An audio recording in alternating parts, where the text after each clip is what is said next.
Usted a lo mejor piensa que lo que le voy a decir es mentira, pero es una verdad del tamaño del sol. El juego de palos tiene una música secreta que solo la pueden oír aquellos a quienes el juego se les ha metido en la sangre.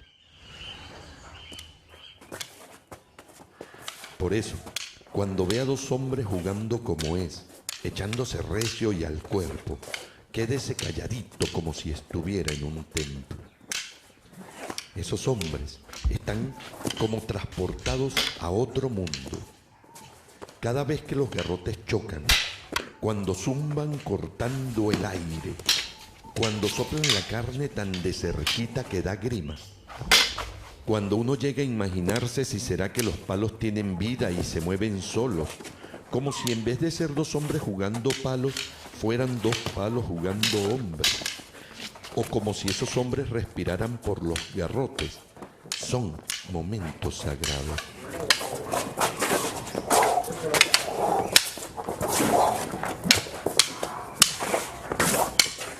Todo eso hace que el garrotero sienta por dentro un canto mágico, que es como una mezcla antiquísima de gritos de guerra, ondear de banderas, rechinar de cadenas, silencio de muertos.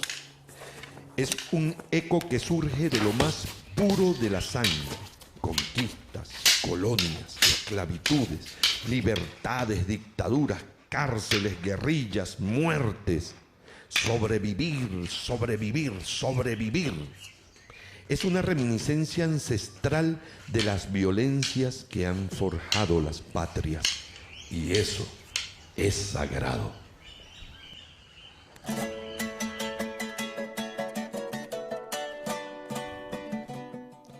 El juego de palos venezolano, también conocido como juego de garrote, consiste en una esgrima ejecutada con palos cuya medida oscila entre los 60 y los 80 centímetros. Una de sus principales características son las siguientes. Los contrincantes inician la pelea sin adoptar ninguna posición predeterminada. El arma o palo cambia constantemente de una a otra mano.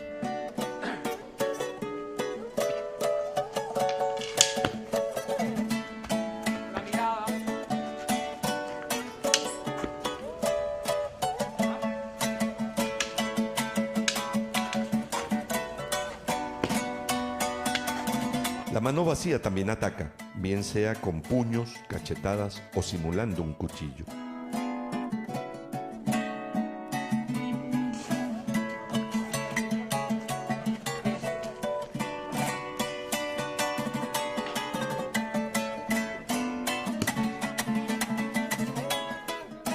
Sus desplazamientos son circulares. Pueden realizarse cómodamente en espacios de 3 o 4 metros o en círculos de igual diámetro. Los adversarios pueden erguirse, encorvarse, agacharse e incluso arrodillarse o acostarse, ya que cada quien adopta la postura que más convenga. Puede practicarse con un solo palo, es decir, uno armado y el otro desarmado.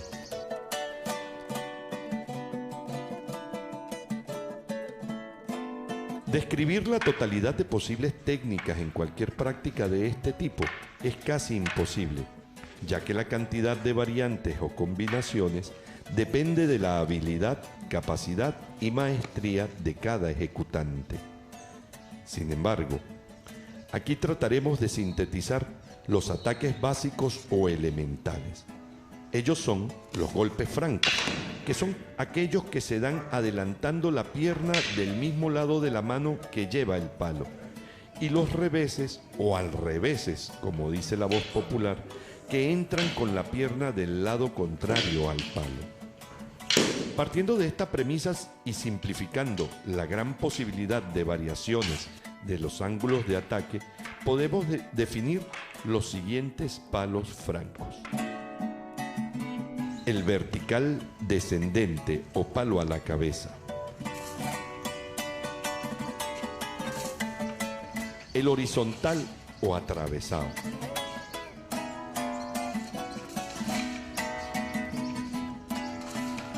el vertical ascendente o palo taparero o huevero.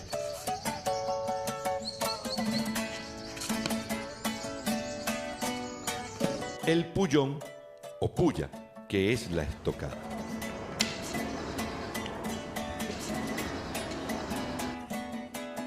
El diagonal ascendente o barrecampo.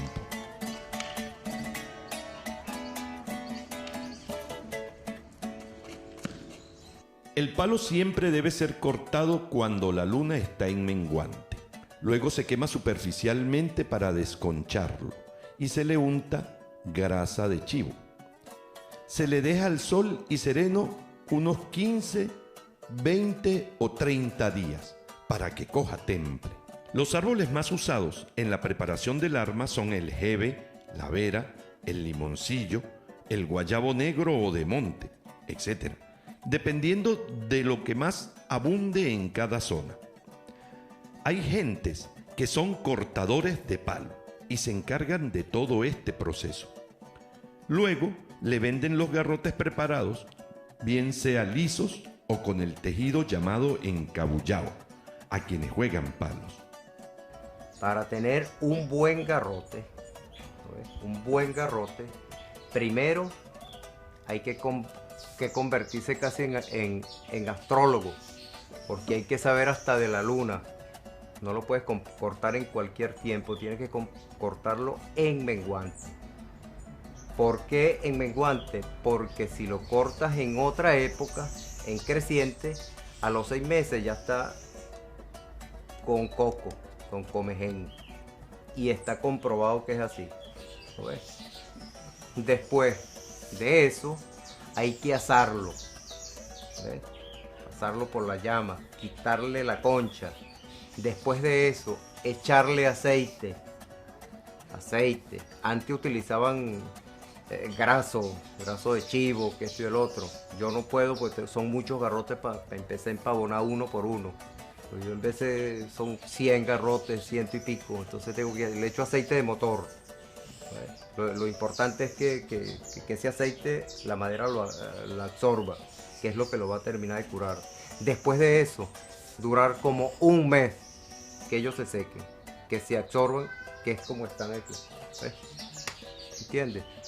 Secándose a la sombra, no al sol.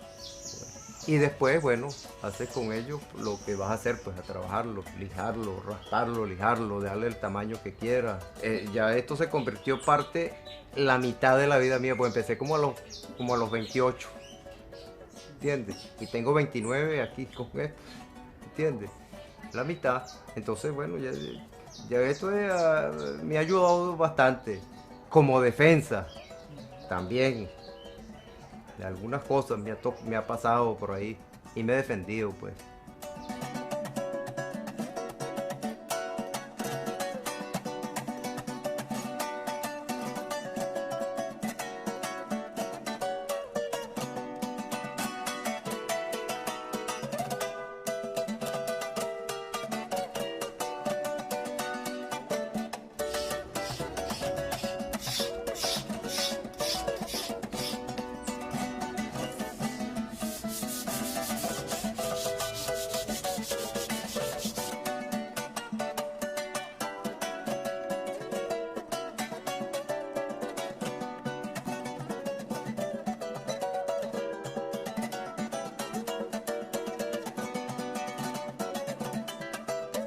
Cuando uno se pone a tallar, ¿verdad? Si vas a tallar obras, piezas, ¿verdad? No puedes tallar pensando en lo que te vas a ganar, ¿verdad? Sino que tienes que iniciar el trabajo y en el camino, en el caso de los bastones, de las tallas que yo hago ahora, en el camino tú defines qué es lo que vas a hacer. Tú no tienes un tiempo de terminar la pieza. Tú sabes cuándo la empezaste, pero no sabes realmente cuándo la vas a terminar, porque a veces se te ocurren nuevas ideas. ¿Eh? Cuando uno talla buscando meterse unos reales, pues, buscando ganarse una plata, generalmente, a mí me pasa mucho, ¿verdad? Se le tranca el serrucho a media talla, ¿verdad? Entonces tienes que apartar la pieza, agarrar tranquilidad, agarrar mínimo, ¿verdad? Y al tiempo te pones con calma y bueno, y continúas el trabajo.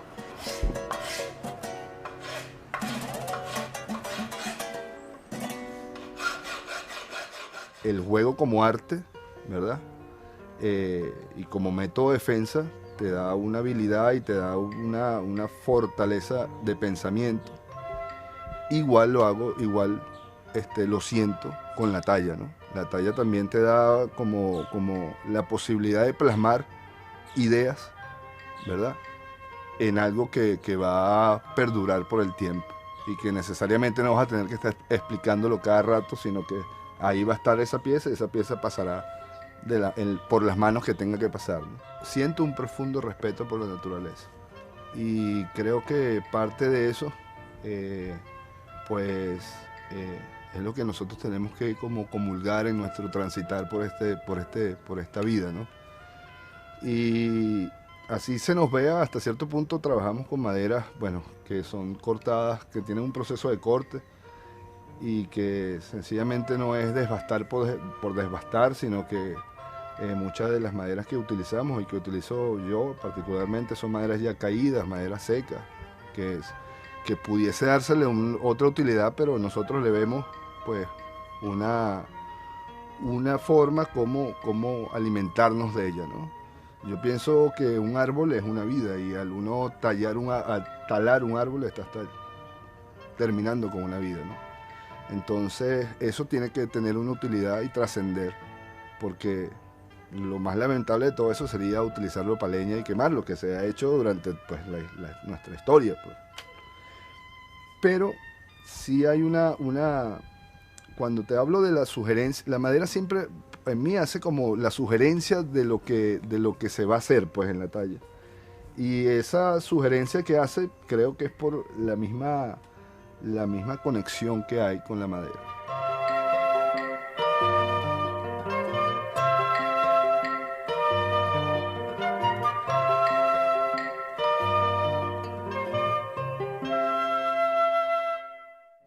El objetivo del juego venezolano de garrote es simple: dar el palo sin que le peguen a uno.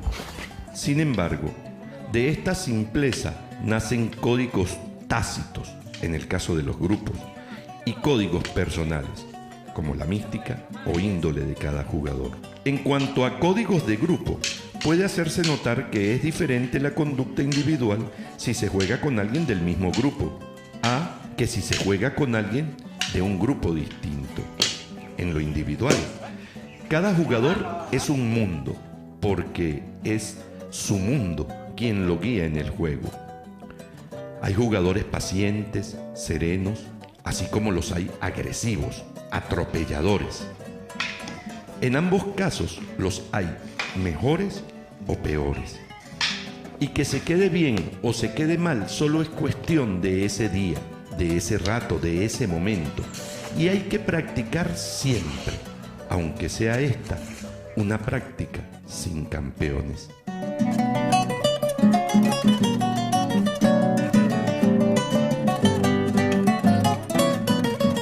Definitivamente el juego de palo es una actividad física, una actividad motora y se desarrolla utilizando el cuerpo, y como tiene los mismos beneficios para mí que cualquier deporte, que la esgrima deportiva, por ejemplo. También tiene sus efectos psicológicos, por supuesto, porque la persona física y emocionalmente y intelectualmente debe estar equilibrada. El tipo de respuesta motora que tú requieres para el caso del juego de garrote son movimientos rápidos. Hay que adquirir unos buenos reflejos y eso se da a través de la práctica, la repetición constante. Pero eso es solamente la parte física, porque se necesita después hacer el estudio del juego con el cuerpo de uno para que a través de la táctica y la técnica uno pueda desarrollar las mejores estrategias para poder atacar y defenderse pues, dentro de todo lo que es válido en el juego de garrote. El cuadro porque se emocionan y pam pam se pasa. Y echárselo porque a veces están como tirándose flores, esto no tirarse flores. Y ustedes se conocen como jugadores y pueden ir más allá. Entonces, vamos a practicar simplemente tomando en cuenta eso.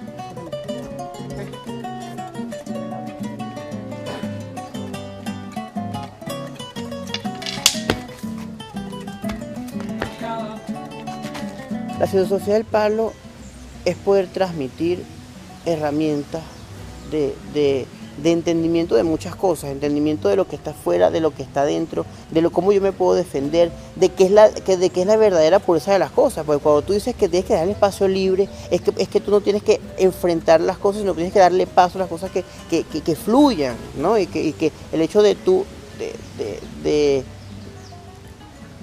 es una cuestión también de no tener miedo. Me explico, porque si tú estás confiado en lo que tú tienes, no tienes miedo y puedes hacer las cosas mucho más calmo, mucho más tranquila, con mejores decisiones. Entonces es apartando lo que es la cuestión del recelo. Así, no puede, no existe. Así, cuando una persona que se pone bravo, todo el mundo sabe que está bravo. ¿Me entiendes? Y le dice, mira, está fuera del lote. ¿Me entiendes? Así no vas a poder avanzar. O no vas a poder. Entonces, la pregunta es, ¿para dónde avanza? ¿O cuál es el avance dentro del garrote? Eso está dentro de ti. Tú sabes si avanzas o no avanzas. Nadie lo está midiendo, ¿cierto? Entonces dice, coño, estás avanzando. Pero sigues avanzando ¿en qué? En que estás más tranquilo, en que mejoras tu técnica, en que tienes más visión. O sea, que estás mirando en cosas tuyas, ¿me entiendes? Como tal. Eso yo siento que es parte del estar aquí. También hay que hacer una pequeña diferencia entre lo que es la batalla y el juego de garrote. Originalmente en el Tamunangue, los que participaban en la batalla eran jugadores de garrote. Con el devenir del tiempo y se masifica la enseñanza del Tamunangue, se masifica, se lleva a las escuelas, se lleva a las casas de las culturas, a las academias de cultura para que se enseñe. Comienza un proceso como de lavado de lo que es el juego de garrote. Como no había generaciones de relevo, como no habían garroteros que necesariamente tuviesen el fervor al santo, a San Antonio, pues no participaban en eso. Y eso fue dando paso a que ahora la batalla es una coreografía que representa una pelea de palo en homenaje al santo. De esto se infiere que no todos los batalleros saben jugar garrote, ni todos los jugadores de garrote necesariamente hacen batalla.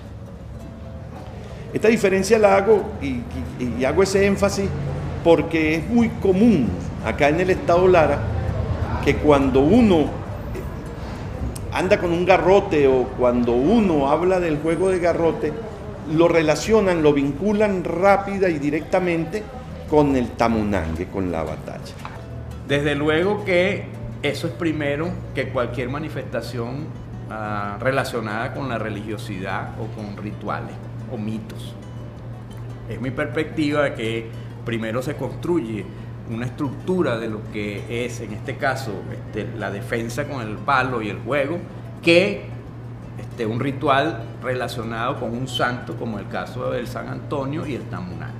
Es muy probable que el palo se haya tomado como un mecanismo de defensa y de ataque, como hemos hablado, y además está comprobado que en muchas culturas se usa una especie de palo, una macana, un garrote de 90 centímetros, palos canarios mucho más grandes, más pequeños, palos chicos, los chacos que se llaman en el oriente. O sea, el palo ha estado con el hombre siempre para defenderse, para atacar, para buscar alimento, ¿no?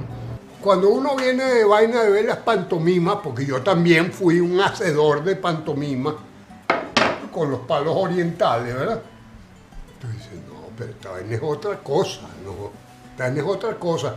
Entonces después cuando tú maduras y te tragas y haces la digestión de la vaina, tú dices, coño, esta era la esgrima. Esta era la esgrima. Por eso yo comparto mucho la teoría esa que habla, no sé si Miguel ha visto, yo lo saco de Bobes el Urogallo, de Herrera Luque, que asoma ahí la idea de que los carajos en la época de la independencia practicaban con palos, que es muy lógico, porque ¿cómo coño va un carajo a participar en varias escaramuzas sin tener nociones de un carajo? Como me parece bastante natural que hayan quedado técnicas de los palos canarios en Venezuela, ¿verdad? Me parece porque hay un hilo conductor que además te conduce a las tierras de Lara, que donde había mucho isleño, entonces hay una cantidad que uno puede presumir Pero no puedes afirmarlo porque no hay nada documental ni escrito. ¿No?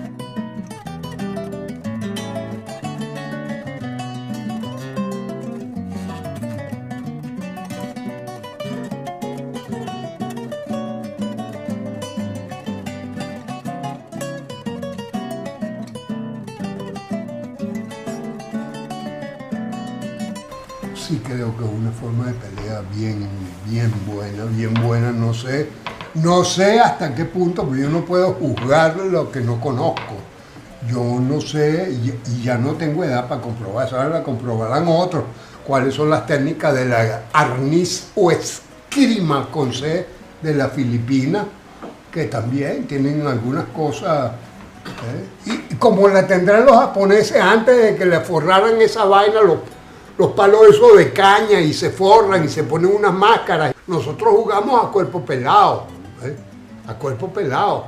Tal vez sin la aparición de Eduardo Zanoja, el juego de garrote estaría anónimo. Seguiría practicándose porque esto pertenece al alma del pueblo, y el alma del pueblo,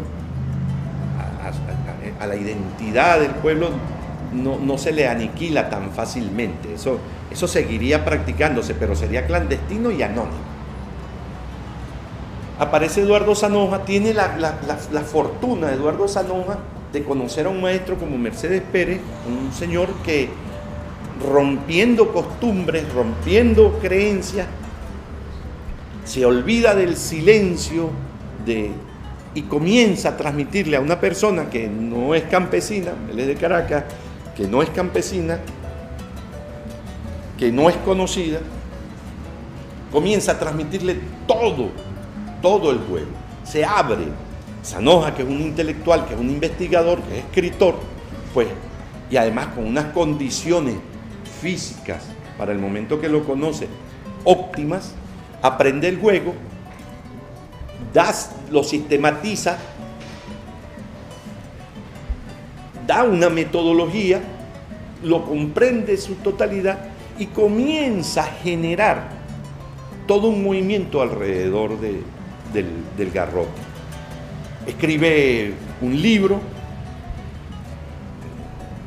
luego escribe el otro, lo lleva a la prensa, hace demostraciones, hace exhibiciones, imparte talleres, hace una exposición hermosísima en el museo que duró mucho tiempo, duró un mes, no sé cuánto tiempo duró, donde ahí se daban exhibiciones, por donde pasaron antropólogos, periodistas, artistas, ahí habían exposición de garrotes, se abrió un patio, en aquel entonces se abrió un patio donde se practicaba, se dieron charlas, conferencias. Entonces Eduardo Zanoja, con ese movimiento, logra que la historia del garrote dé un giro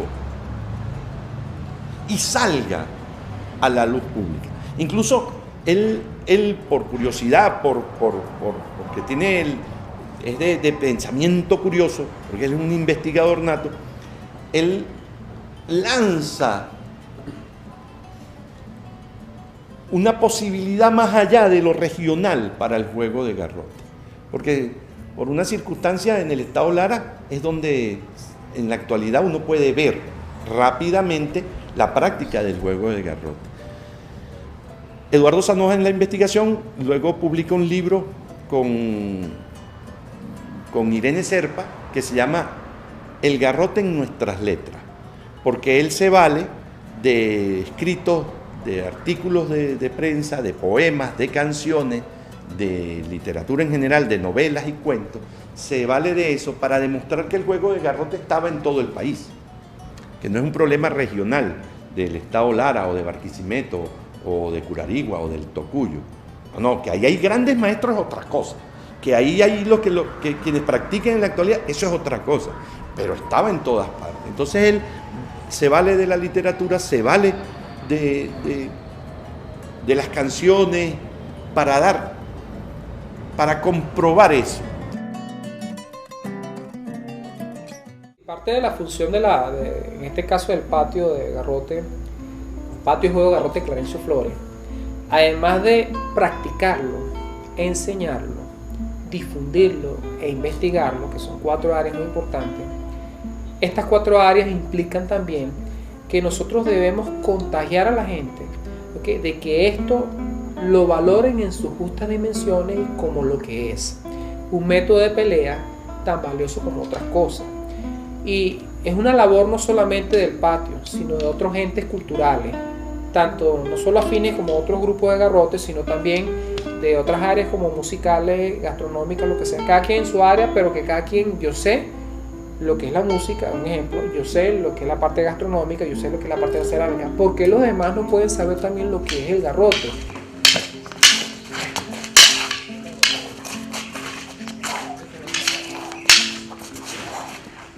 Yo creo que, como muchas actividades,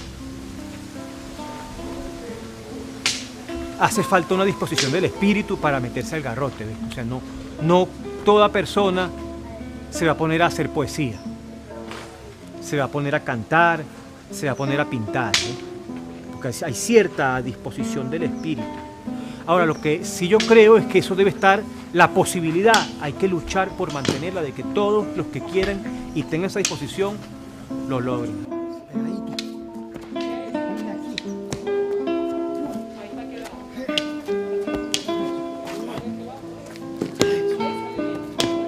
Si no buscamos las vías para que la gente entienda que esto es un rasgo de nuestra venezolanidad, que es un rasgo cultural que tenemos, que podemos encontrar, que tiene una filosofía, que tiene unas prácticas, tiene unos modos, pero que nos define a nosotros.